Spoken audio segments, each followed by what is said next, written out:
guys! Welcome sa aking vlog. Ngayon, ituturo ko naman sa inyo kung paano kayo makapag-create ng inyong Pag-ibig account or virtual Pag-ibig account online. Bago yan, kung kayo ay bago sa aking vlog, please consider to subscribe para updated kayo lagi sa mga videos ko.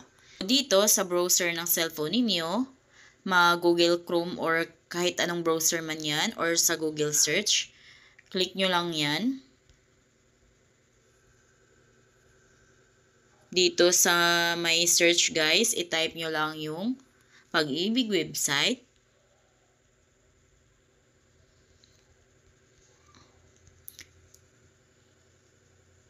Ayan, lalabas na agad dyan yung ganito, yung Pag-ibig website. Click lang natin yan.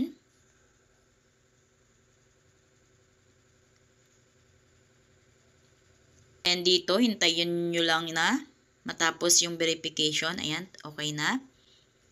Then, dito sa may check, click nyo lang yan. Then, pag may check na, click nyo na itong proceed. Scroll nyo lang pababa. Makikita nyo na dito yung mga e-services ni Pag-ibig. So, dito, click nyo lang itong pinakauna. Virtual Pag-ibig for members. Then, dito sa my box, click nyo lang yan. Dito sa proceed, click nyo lang yan. Then, dito, dahil wala pa tayong account, so di pa natin ma-check yung mga details or information sa ating Pag-ibig account. Kung kaya, kailangan muna natin gumawa ng account natin sa Pag-ibig para makapag-check na tayo ng ating Pag-ibig contribution. So, dito, click nyo lang itong create account. Click continue. Then, scroll nyo lang pababa. Makikita nyo dito guys, pwede kayong makapag-create ng account ninyo sa Pag-ibig online kung kayo ay may Pag-ibig Loyalty Card Plus. So, para sa mga member ni Pag-ibig na may mga Pag-ibig Loyalty Card Plus na, so mag-register kayo dito. Click nyo lang itong click here. Again, para lamang ito sa may mga Pag-ibig Loyalty Card Plus. Then, scroll natin pababa. Para naman sa mga walang Pag-ibig Loyalty Card Plus. So, dito tayo mag-create and activate ng ating account online. Click lang natin itong click here. Then, click nyo lang itong next. Click lang ng next, next, next, next, next. And then, click nyo lang itong proceed.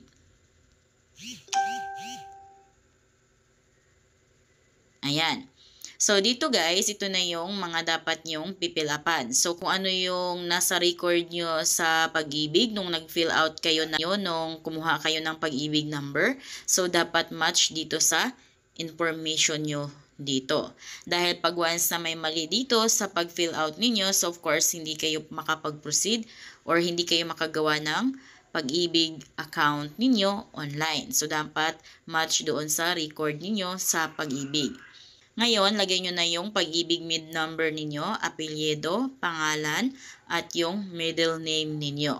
Para naman sa mga Pag-ibig members na walang middle name, so check nyo tong my box. Click nyo yung my box, then pag may check na, okay na yan. So, para lamang ito sa mga walang middle name. Of course, may mga middle name, lahat halos naman is may middle name. Uncheck natin yan.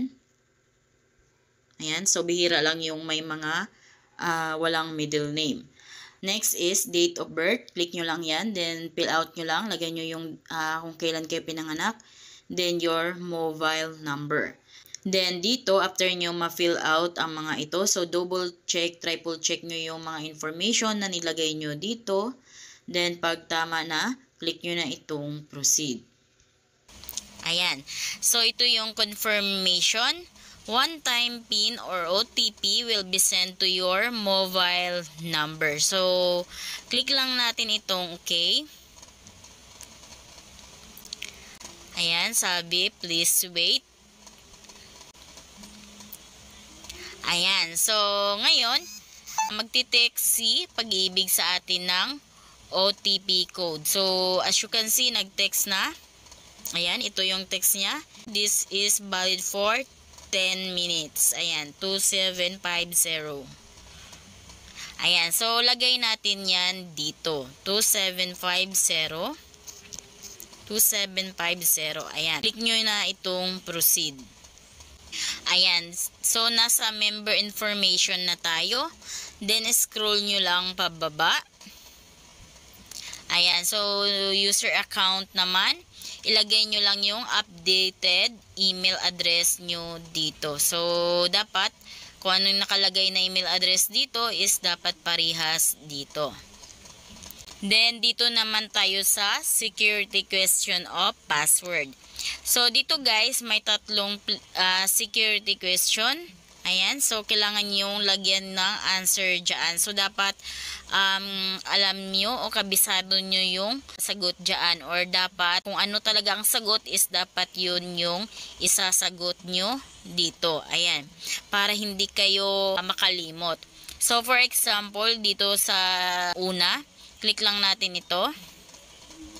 Ayan. And then, dito, mamili kayo ng mga tanong na ilalagay ninyo. Ayan. So, for example, ito yung pipiliin natin. What primary school did you attend? Ayan. And then, ang sagot nyo is, lagay nyo lang dito. Ayan. So, lagyan natin yan. Ayan. Ayan. Napilapan na natin. And then, dito, scroll naman natin sa pababa. Then, dito naman is your mother's name at birth. Ayan. So, lagay nyo lang yung last name, first name, middle name ng mama ninyo. Then, dito naman sa baba, upload photo of valid ID. Ayan. So, nakalagay dito, upload a picture of your passport or 2 valid IDs if passport is not available. Make sure that it shows a clear copy of your photo and that identify information is readable. So, dapat hindi malabo yung i-upload yung ID. Dapat klarong-klaro. So, kung passport ang gamitin nyo, so isang ID lamang. So, passport lamang yung i-upload natin. But then guys, pag once naman is wala kayong passport, so 2 valid IDs ang kailangan. Scroll natin pababa. Then ayan, naka-passport siya. So click natin tong other IDs pag once wala kayong passport. So click natin yung other IDs. Ayan, so as you can see, pag piliin natin yung other IDs, dalawang IDs yung ipapasa natin. And dito, mamimili kayo kung anong ID yung ipapasa natin. So, for example, driver's license. Ayan. And then, isa pang ID. Click ulit natin to. Ayan. And then, hanapin nyo lang yung nung meron kayo dyan. So, halimbawa sa akin, meron akong Social Security System or card. Ayan, click natin yan. Ayan. So, click lang nyo lang itong select file. Ayan. So, dyan kayo mag-a-attach. So, for example, click natin na itong select file. And then, click files. And then, scroll nyo lang pababa. Hanapin nyo lang yung pinicturan ninyo ng ID ng driver's license ninyo. So, ito yun. Ayan. So, nag-upload na.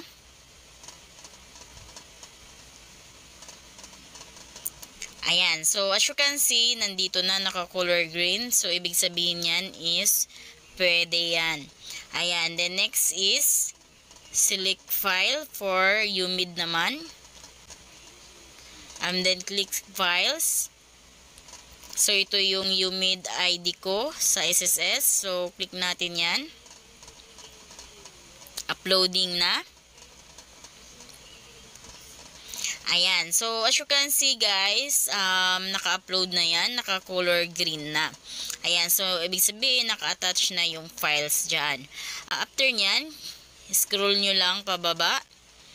Then, dito naman, upload a selfie holding and showing your valid ID. To upload a selfie of you holding your passport or 2 valid IDs, whichever you submitted. So, take note na dalawang ID yung pinasa natin kanina. Dito sa taas, ang pinasa natin is driver's license at saka UMID ID. So, dapat yun yung kasama natin dito sa upload selfie. Ayan, so mag-selfie muna tayo. Yung selfie na yun is dapat hawak natin yung UMID at driver's license natin. Click na natin itong select file. Then click files. Ayan, so as you can see, ito na yung selfie photo ko na may hawak akong 2 valid IDs. Click natin yan. Ayan, uploading na siya. So, ayan. Andyan na yung selfie photo ko. So, scroll natin pababa. Then, dito sa my box, click natin yan. Ayan, and then click submit. Ayan, please wait. Sabi dito, you have successfully created your virtual Pag-ibig account. And so, click OK. Basahin mo natin yung text ni Pag-ibig.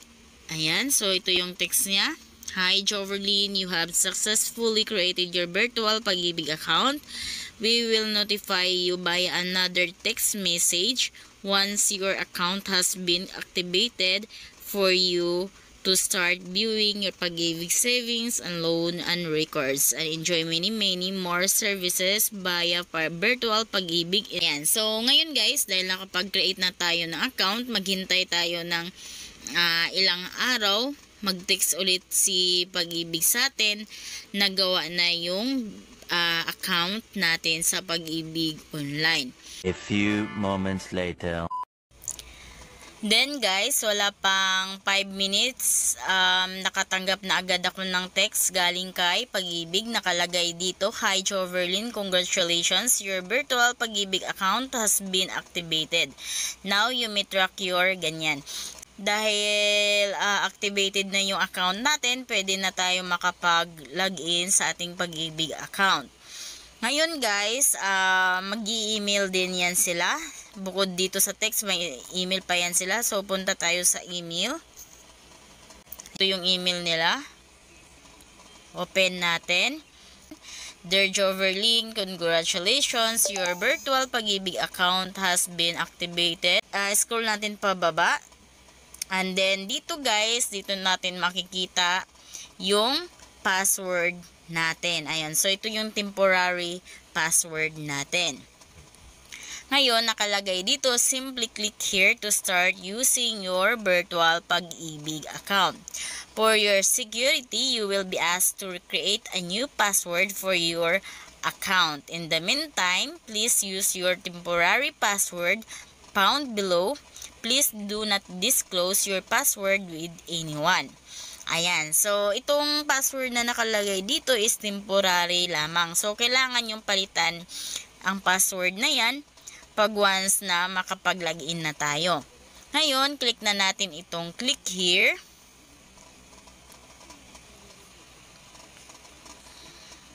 Ito, dahil first time nating mag-login, ito na, first time login. Lagay na natin yung email address natin dito at saka yung temporary password natin. Ayan, din ito confirmation. Ayan, ngayon click na natin itong verify. Ayan, then dito, lagay na natin yung new password natin. So, itong pangalawa, confirmation. So, kung ano nandito, dapat match sila dito. Ayan, and then, after nyo malagay yung password, click nyo na itong submit. Then, ayan guys, nakalagay confirmation, password reset successful. You can now log into virtual Pag-ibig account. Ayan, so click natin yung okay. Ayan, and dito, maglalagin na tayo. So, input natin yung email address natin at yung ginawa nating bagong password. Ayan, lagay na natin. So, mag-login na tayo.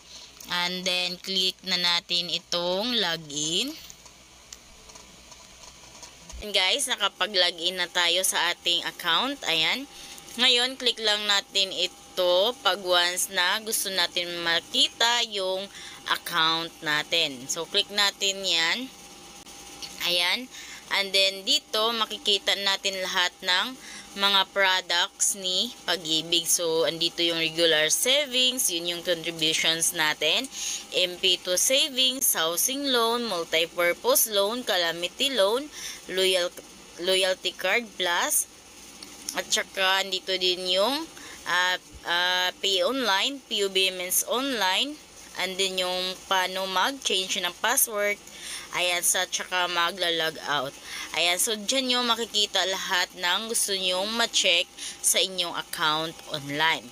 So, ayun lang guys, kung paano magkaroon ng account sa Pag-ibig online. So, kung kayo bago sa vlog, please consider to subscribe para updated kayo lagi sa mga informative videos ko. Thank you for watching!